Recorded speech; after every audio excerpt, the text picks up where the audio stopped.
Last week in the Hurdle Sprint Series, Matthew Hall dominated in a barn burner of a race at Pikes Peak International, and the championship battle keeps on getting tighter and tighter with the top 5. Alexander Rose starts deep in the field once again here tonight, and Abel starts third. Will tonight be the night where we finally see someone take the point lead other than Alexander Rowe with B.B. Ruiz or Aaron Abel? It is race 23 on the season for the Herr Sprint Series. It is Sprint Series Night in America for the Windy City 150 at Chicagoland Speedway. Hello everyone, it is Nathan Saban here, and welcome to Chicagoland Speedway. And this is going to be a fun night of action, and it's going to be a fun 25 lap sprint here for race 23 on the season. Of course, the chase begins this weekend for the Bottle Cup Series, but first we got the Sprint Series action here tonight. A little bit of a preview in that one, and it's going to be a lot of fun. 25 laps on tap, and the way that this season has gone as of late, who knows on what we will see. And tonight in the Herr Sprint Series, we got a packed booth for the Windy City 150. We got Matthew Hubert and Eddie Debs up here in the booth, and welcome to Chicagoland Speedway. Great to be back here in the Windy City, although it's not Chicagoland itself, it's Joliet. Chicagoland is a very interesting track. Not really a straight back stretch.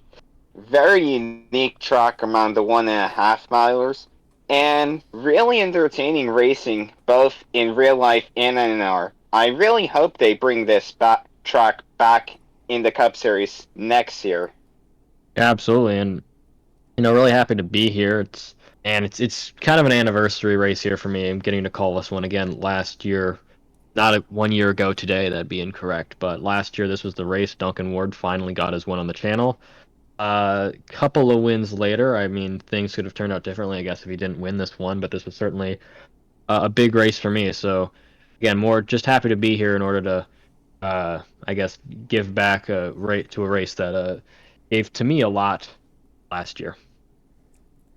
Absolutely, and it's going to be a lot of fun here in this one. And Chicagoland, like you said, Matthew, is a unique mile and a half. It's still a mile and a half. It's kind of like Kansas down the front stretch, but it's nothing like anything else down the curved back stretch, and that could be different here. And one thing that we will see for sure here tonight is the multi-group racing, and this is going to be one of the best races on the season, mile and a half wise, I think, in the Sprint Series. I'm going to ask you this, Matthew. As far as the point standings go, it is very, very tight. Alexander Rowe has been slacking as of late, and B.B. Ruiz and Aaron Abel are right behind him. So what does Alexander Rowe need to do?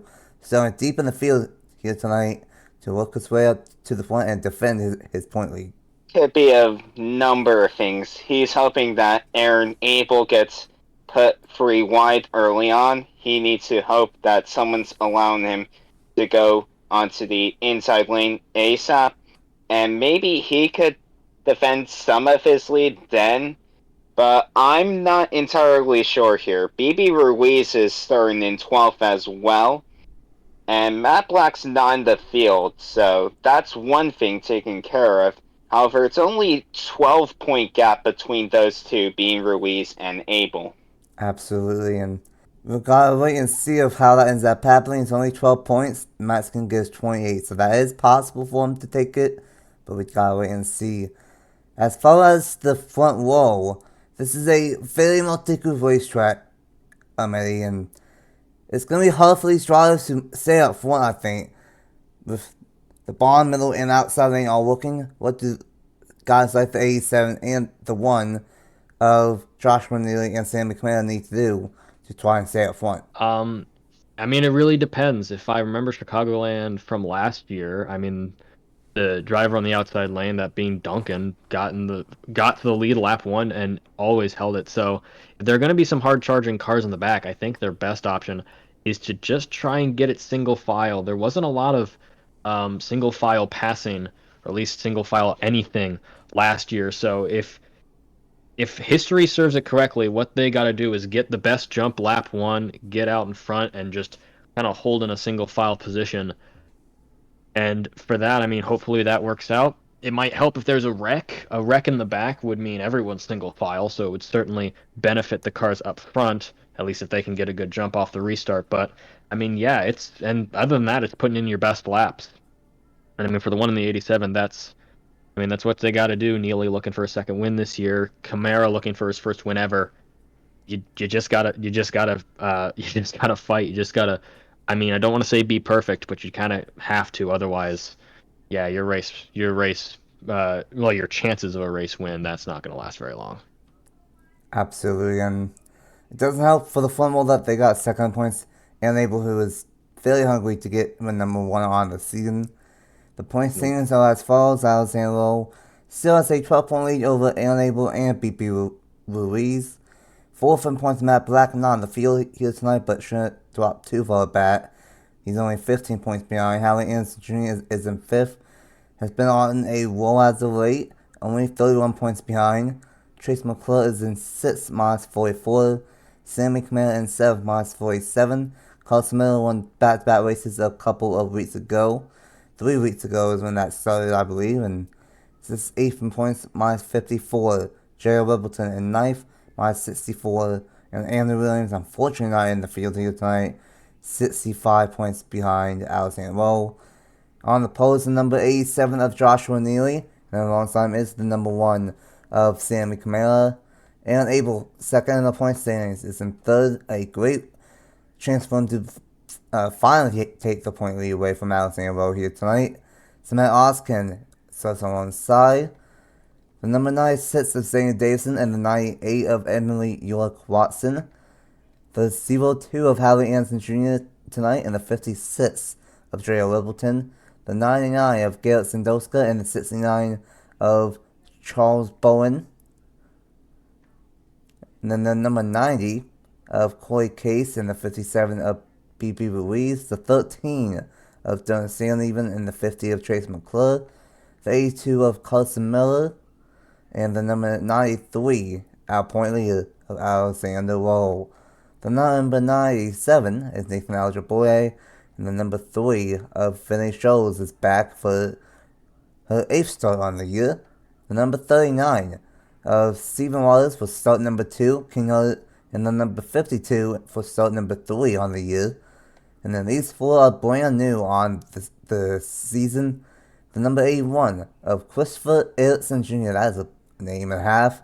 And then alongside him is Juan Rodriguez, development driver to Trey Smith here tonight.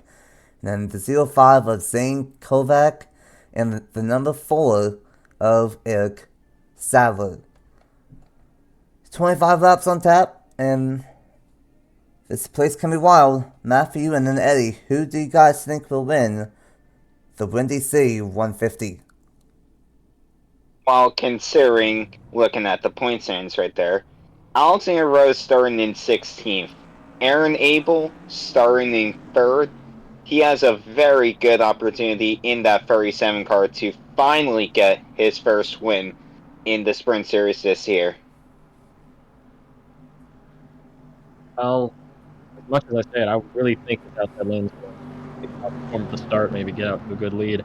But I don't want to go with Sammy Camara. I feel like if I curse a guy who's just looking for his first win, I'm going to get really, I don't know, want to say a lot of hate comments, but I'm not going to be very liked. Let's go with Sam Oskin. 11 top 10s this season, now driving the 64. He hasn't had a win in a while, but he's one of the winningest Sprint Series drivers in this year's history. And with a 5th last week, he's got a bit of momentum. Let's see him ride that out. Put that 64 in assist car in victory lane.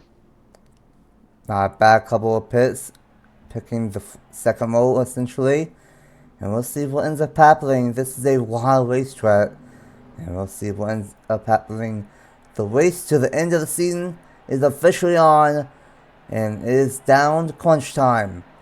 It is Joshua Neely and Sammy Camara on the front row. And race 23 on the season is Green Flag Racing for the Windy City 150.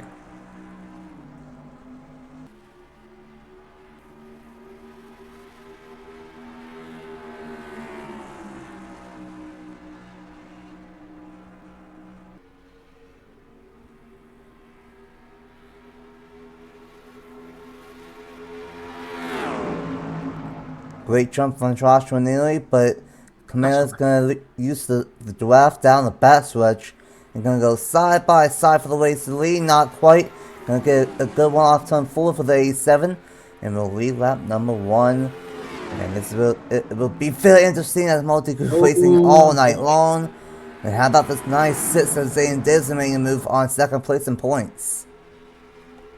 Yeah, and that's especially what Rowe needs right now to happen. If he does get to the bottom lane, Abel's making a free wide. There's a bunch of free wide there, and Alexander Rowe's in the middle boy. of them, and they save it somehow. And even. Good work there. There. Chaos everywhere. Demi Kamara is now the race leader. It might be. We have to see if he can get the run here into 3 and 4. Hey, listen, you're in the front row. You're looking for your first one on the channel. The fact that he put a crossover on lap 1, I think he wants to win, and he's gonna go. Oh, the 87. That was really bad, but 96, and now it's just like they're separating into packs. I don't know how long we're gonna last here, guys. Are we going 3 wide, 2 rows back? Yes. That's Chicagoland. What are we? Okay, the race to the finish must have started now. You were right on saying that Nathan because these guys are driving out of their minds. Oh. Ali Anderson Jr. Oh, this is gonna be really bad. Hold your horses. Okay, we save it. And Alexander Rowe, by the way, I think is in the top 10. So. Yep. Yep. You cannot escape him. He's finally locking back in, it seems. And Aaron Abel's right to his outside, so this might not. Yeah, he might have almost got wrecked by Stand Even, and now has decided it's his time to shine. But we'll have to see as they are. Oh boy. Fantastic you guys might not want to fight that long. You got Nathan. Your car's catching up. Yeah, these two are fine very hard. The 87 is back off one of Joshua Neely, but these two are gonna swap again. Camille and Neely going back and forth, and this is allowing the JBL car, one of my cars of Emily York Watson this week, close in rapidly. Oskin and Charles Bowen and the 56 of J.O. Littleton are also closing in a little bit. Camille back to the race lead. And now the 98 is going to be all over the back bumper of the 87. Fantastic racing early on, and we're only 6 laps into the Windy City 150. And we've had a couple of close calls already. What a start. Okay. And considering the top 3 is pulling away from... It's only half a second for now. Not sure when the gap's going to be towards the end of the race. Here comes the 98 of Emily York Watson. Top 2 now looking to get their first career wins as Camara going out to an almost 4/10 second lead right now. You would think Sammy Camara would have had a win by now, but no. You would think a lot of drivers in this series would have wins by route. Abel and Ruiz don't have one either. And there's Charles Bowen. I guess I forgot to mention, the 69 car did go to victory lane last year, and as soon as I say that, the 56 is looking inside. That's... Yep. I can't get away from jinxing people. But that 69 looked fast to start, which is, again, really good for Durrani Racing. Really good for, again, a car that did, I mean, really well to get Duncan to victory lane twice, including at this race. As the 64, now Samad Ozkin had an interesting start, but he's kind of sneaking back up there, and now it's a 6-car battle. 7th is Hallie Anderson Jr., who's ahead of Alexander Rowe, which is going to help. Whoa! The 69 just tapped the 64 in the, I think it was left quarter panel. These guys are not entirely being as safe as you would expect, as the 93 just got put out wide. I don't know where the 37 is. I think he fell way back, but the 93 is having contenders on his inside, and that is not going to help him gain any more points this championship fight. Yeah, Aaron Abel smacked the wall hard off the turn 4 last time by, and he almost does it again. Oskin almost turns Watson in. This is absolutely chaos, and this is having as much action as a full-length World Cup Series race, and we're only 10 laps in. This is absolutely insane. Through line in the back with one of the point leaders. was one of the contenders of Corey Case. This was just insane. And battle for the race again between Oh, he the went up the 87 and the wall. 1. I'm not sure if Camara got Free into wide. the wall, but that's gonna be a difficult wide, it will be. situation.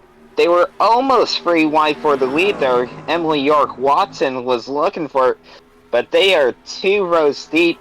There's Samet Oskins now stuck on the outside lane. 69 cars up there.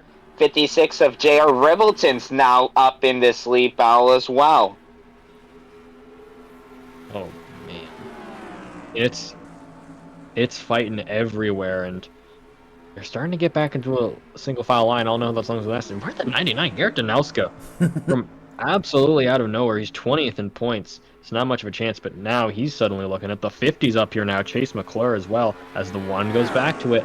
I didn't want to say it, Nathan, but this is looking as we're 3 wide again. Guys. I mean, I know it's for 5th, but oh, the 98 touched the wall there. I don't want to say it's tires, but what I do want to say is this race is definitely reminding me of Michigan, as where there are people just cycling for the lead, as suddenly Samet Oskins moving on the inside of Sammy Kamara. It's a 3-car fight for first. And they're gonna hold it into 3, nothing much changing. I don't think the 87 cannot clear the 64, but the 1 can, and that is gonna help Kamara get out to it. We got 10 laps to go. Charles Bowen is now moving in here. The 69's up here. You could conceivably say, if there's a couple good laps, anyone in the top 10 could possibly win this race. Oh Which is boy. insane as we're going 3 wide again. Oh, guys, please don't wreck. Oof. I was not kidding when this was a multi-good racetrack. 3 different lanes, and how about the 56 up here? That is Trail Littleton.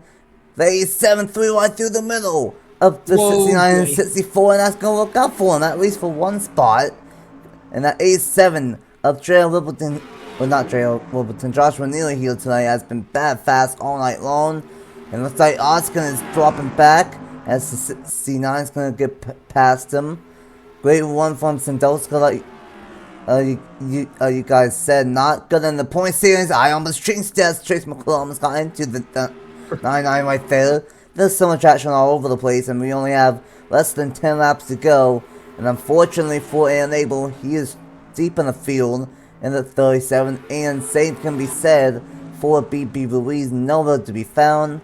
And meanwhile, Alexander doing what he's done all season, just quietly inside the top 10. How is this man still the points leader after everything that has been going? He gets by Haley Anderson Jr., or attempting to, for the 9th position there. But look at how close the top 4 are now. Semi Camara is still leading, but Joshua Neely is now looking to get what might be his 2nd ever win on the channel, passing J.R. Rippleton in the 56. 64 Santa Oskin still up there. The 98 of Emily York Watson still almost there. As, my goodness, nearly almost pushed Rippleton up into a wall. Don't be doing that there, buddy. Not a great idea. Yeah, this is giving Kamara the perfect chance to run away with it. Kamara, I mean, that lead's probably going to be over half a second when we get by this, assuming he doesn't have a terrible next lap. And as much as I didn't want to say it, it really did look like Alexander Rowe was on the outside and dropping back. Oh my god! Look out. How have we not You're not yet? gonna win doing that! Turn 3 and 4 are like the greatest danger zone I think I've ever seen on this channel. They just cannot keep it clean through there, and yet we still have not had a wreck, as Alexander Rowe is looking for a top 5 now. In case anyone dominance might bore people. Also, Juan Rodriguez is about to go from the last 4 spots to a top 10 finish if he's going to hold here. So I think Intersys just has had the car for today. Is Alexander Rowe. What else do you expect out of him at this point, taking it 3 wide with 5 laps to go just for a top 5 position, as the rest of his championship contenders have seemingly not really wanted to drive around here. And I think Rowe's going to have somewhere around a 20-point lead heading into this next race, which is certainly going to help him, especially if I assume what he gets, which is the fastest lap. But we got 4 laps to go, and Sammy Kamara, I do not think is willing to let up this race slip by him, and I think we might be on tap for a Trackhouse win and a first win for a driver on the channel. He might be on top. It's calming down for the top 3, but it's not calming down for 4 falling back. This has been quite possibly one of the best races all season, and somehow we've not had a crash when we probably should have 3 cautions at this point. But Camaro is pulling away. We'll see what the gap is this time by with 3 laps to go. It was 0.6 of a second. Camaro and nearly the fastest 2 cars all day long, essentially. It was 0.6 and now it's almost 0.7. So Camaro's looking really strong late in the number 1 machine. Yeah, and this is especially good racing here. All of these guys, Joshua Neely's still holding strong. Alexander Rowe went from outside the top 20 at one point to getting top 5 off of Samet Oskin. Chase McClure making it 3 wide off of Garrett Zendoska and Emily York Watson for 7th. And Juan Rodriguez is not too far behind inside the top 10. They got passed by Eric Sadler of all people as we're coming to the white flag. So this race has been nice to the newbies, but yeah, the 87's got to fight off the 69 at this point, and I don't think, unless it's a really bad lap right here, we got one car is gonna probably have to hit the wall or something for the 69 to catch him. I believe they caught him. They did catch him this lap. Uh-oh. It's not over. It's not over. It's not over. 69. Oh boy. Last lap shenanigans. 69's gonna have a crazy dive bomb in here, though. Looking for it? No, he's only gonna get this 87. I don't think there's enough unless one overruns this, and I don't think he will. Nope, perfect. Good job, Sammy. What a race, and how about that 7th in points? Finally gets win number 1 on the season. Sammy Camaro will win a crazy windy C150 at Chicagoland. Whew. Wow. And Rowe lost 2 points in the last lap, too. Somehow he must have got put to the outside. Chase McClure got by him, and Oskin held him off, so... Holy cow.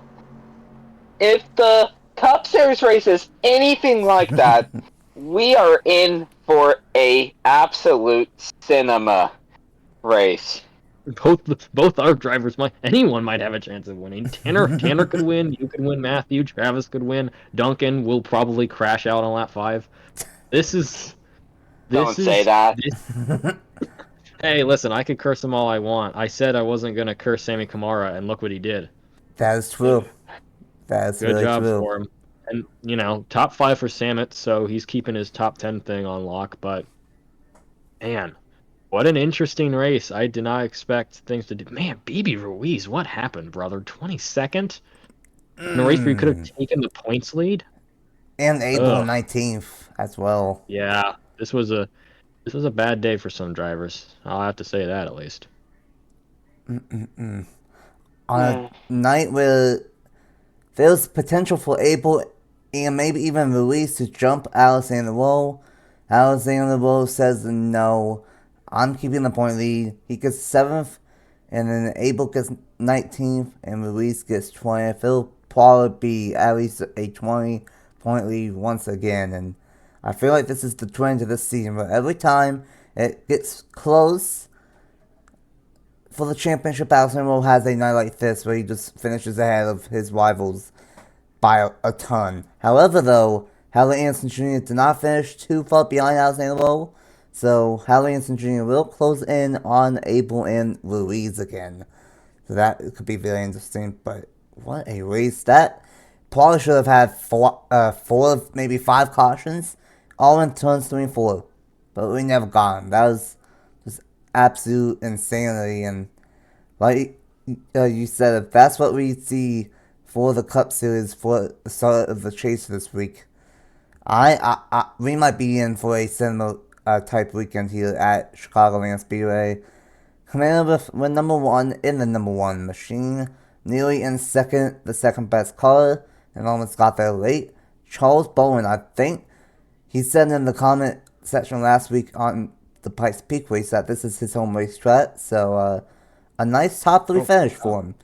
Jerry Wilburton in 4th, Cement Oscar in 5th, Jason McClure in 6th, Alexander Rowe in 7th, Eric Sadler, how about that? So deep in the field, first star on the season, and gets the top 10. Felix Doska in 9th, and then Emily York Watson rounds out the top 10. Great one from Rodriguez, still deep in the field and gets the top 12. And then same with Christopher Erickson Jr. still deep in the field and got 15th. So a lot of the new drivers had a good one here tonight. And unfortunately, some drivers that we expected to be up front, like Aaron Abel, Carson Miller, B.B. Ruiz, had a tough night tonight. But what's the guys' final thoughts on a wild Windy City 150? This race just proved why Chicagoland should have stayed on the NASCAR Cup Series calendar. Like, this track is absolutely nuts with the type of racing we can get here. And good racing all around. All the drivers, although they didn't wreck, they had...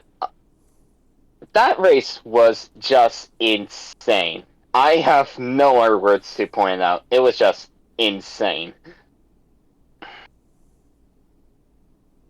mean, I'm looking towards the future and saying this is just as insane because, I mean, looking at the bottom, I mean, you look at the names in the bottom 6, I guess last 6 rows, really. I mean, Abel, Miller, Ruiz, Edgeboye, Standeven, 5 names that are, I want to say, synonymous with these sprint series, but they've made their names both in this series this year or in other series, and just to have them be at the back really shows this track was certainly a game changer today, and I think it's going to change the standings as much as we think, because it's Rowe's best finish since Nashville.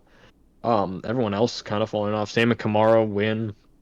I mean, you look at the drivers who got a little bit of points on Rowe, and the only one who could really say that they benefited from this is, I guess, really Ribbleton, who's, even though he's only 64 points back, so it's only going to be about 3 extra points that he gains off of Rowe. Yeah, it's certainly going to be interesting to see how this plays out. But looking into this, I mean, the gap's not going to be too kind to anyone, except for Alexander Rowe. And 20 points, you can still come back from 20 points, but Rowe's going to need to be having the types of days he's been having recently and have this be an anomaly for anyone to catch him. And if not, then, well, Alexander Rowe didn't choke a championship. Certainly not looking like choking one now. Absolutely. Every time it looks like he is making mistakes, he ends up having a night like tonight. But what a race that was. And I'm very much looking forward to the World Cup Series race here this weekend, because if it's anything like tonight, then that is going to be a bumper as well. Thanks for Eddie and Matthew for joining me here for a wild race here at Chicagoland Speedway. Sign us for the next race of Road America for the Wisconsin Grand Prix will be up fairly shortly, and we'll see if Alexander Rowe can continue his dominance next week at Road America. Congratulations to Sam McMahon on the race win, and we will see you guys next week in Wisconsin at Road America.